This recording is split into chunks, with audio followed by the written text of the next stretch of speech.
it's Saturday morning and me and Daisy are just heading off to Shoreham to one of our local yarn shops. And today I'm wearing Lolly's sweater.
I've just made a purchase from the lovely Shoreham Yarn Centre and I look forward to showing you what I bought.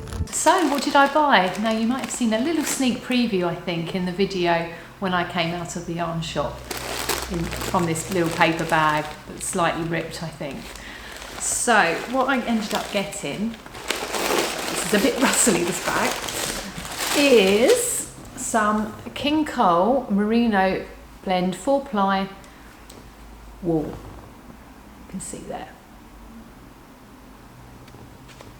And what drew me to it was the colour. I just instantly was like, ooh, I love this pink. I love it, I love it, I love it. You can see there. It's such a lovely shade of pink. And it's because King Cole are quite good on their pricing as well. It was, I think it was around £4 something a 50-gram ball, so it wasn't too expensive. So it's in shade dusky pink, and I wasn't quite sure whether I'd be making. I knew it's probably going to be a top of some sort, a sweater that I'd be making with this, but I wasn't sure if it's going to be long sleeves or slightly shorter. So I bought 10 balls of this, just to be on the safe side, because I didn't want, being in a shop, they may sell out of the dye lot and everything, so I thought just to cover myself. And then I've got sufficient, or maybe I could make like a nice hat or something afterwards if I decide I didn't need quite as many balls for my project. And it also says on there anti-tickle wool, so, but it is very smooth. It is a superwash wool, which I know people have mixed feelings on superwash wool with sustainability and everything, but yeah, I mean, this is actually quite good wool, I think, for putting through knitting machines as well, if you do machine knitting, because it's quite smooth, and it should travel through that quite well as well. But yeah, I just thought it was just something. It's nice to support a local yarn shop. Ultimately, they've got a great selection of Rowan yarns in there, Sirdar yarns and everything. But I ultimately knew I knew I had a sort of project in mind, which I look forward to sharing with you in a future video. But I knew I wanted some kind of merino wool, so that kind of instantly limited what I was looking for in choices. And then ultimately the deciding factor of what I was drawn to, once I knew where the merino yarns were for the different brands of yarn. At the Shoreham yarn shop, they're predominantly more Rowan and then Sirdar. I think there might be some Hayfield there as well, I believe, and then obviously some King Cole. I think there might be a couple of other little brands, but they're predominantly sort of Rowan based, and they do a lot with Rowan, which is lovely to see. They're a good brand, good knitting brand. So when I was looking for the merino yarns, I instantly was going by colour, and this one just really popped out of all the colours I was looking at through the Rowan, Sirdar brands and King Cole. It was just this pink, it was just sitting there, and I was just drawn to it, and I thought, we'll go with what I'm drawn to. And like I said, the price was reasonable, so it meant I could buy a few more for a sweater design. It wasn't overly pricey like some yarns can be if they're like £10 a ball. Some of the Rowan ones are now. They're quite expensive, which is fine. It's nice to support obviously the yarn trade, but sometimes it's nice to be able to get something when I'm kind of experimenting with something as well. It's not I've got a set pattern. I've got an idea in my head for this wool, and it's going to be something a little bit different to what I've done before in some ways. I look forward to revealing what that will be. But so it was good for me just to sort of have a play with. Now it says because it's 4-ply, it does recommend a 3.25mm needle, so it will be knitted on smaller needles, my project. So I'm not sure how long that will potentially take me. But I just love the colour. I just know I'm going to really enjoy working with this colour. So this yarn was the only thing I did purchase in store.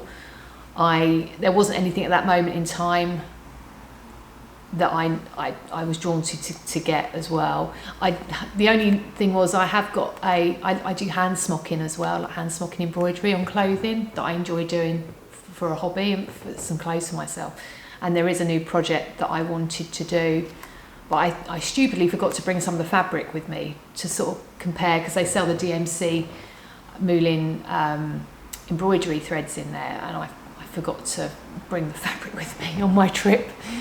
I'd left that in my studio to maybe get some of the threads to have a play with. But as it turns out, I've actually got a couple of the threads already in my studio that I've previously used on another project, so they won't go to waste. I can use them potentially on this project, and I'm willing to get some more. So what the great thing is, I can just call this yarn shop up and just say, have you got these particular shades in stock? How many have you got? And then hopefully I can just pop up and then get them. So they're always helpful on the phone if you give them a call, which is really good. It's just so handy. It's just a bus ride away for me to get to Shoreham from where I live, and it's so nice just to have a yarn shop of some description that's fairly local that I can walk in. And they have, it's so, as you saw in the video, it's so well displayed in there. You just walk in, it's really nice shelves of bright coloured yarns and all their patterns. If you're a knitter and you're not a designer, you can always find some lovely Rowan patterns in there. It's a great little shop to visit, and Shoreham is really lovely. It's got a lovely high street, some nice restaurants, and and cafes. And they've just opened up a new little pet shop as well, like dog shop, beautiful like Liberty dog leads and collars and things. So that's really nice in there as well. So it's definitely worth a little visit if you're ever, if you're a knitter and you're ever down Brighton way and you've got time, then definitely get a bus up to Shoreham if you can, and check out the shop, because it's definitely worth a little visit. It's really good. So it's called the Shoreham Knitting and Needlecraft Centre or shop, and it's right on the high street. It's super easy. You literally get off the bus, cross the road, and you walk up and it's there. It's literally like a 2-minute walk from the bus stop, so it's super easy to get to as well. And yeah, they're doing great things there, and there was people coming in and out and buying things when I was in there, so that was really positive to see as well. So if you'd like to see what I'm going to create with this yarn and what I design, I'm thinking I will make it into a knitting pattern so it's available for everyone who may like the design too. And if you don't already, then you can subscribe to my channel by clicking on the subscribe button below, and then you'll be first to know when a new video is released on my channel. So I hope you like this video and just seeing one of my little local yarn shops. If you'd like to see any more of the yarn shops that are locally to me, please comment below. We do have Ida's house in Lewes as well that I do visit, so I could always do a video for that if you'd like to see what they're doing down there as well. They've got some more unique yarns which are beautiful. I mean, they do like beaches and booshes and some other sort of indie dyers, and they do some really nice sort of leather bag accessories, but they do some really good lovely things in there and some lovely books as well. So yeah, again, if you'd like to see me visiting there and take a video of the shop in case you're thinking of popping down to Lewes, then let me know in the comments below. So I hope you liked the video, and I'd just like to say thanks again for watching.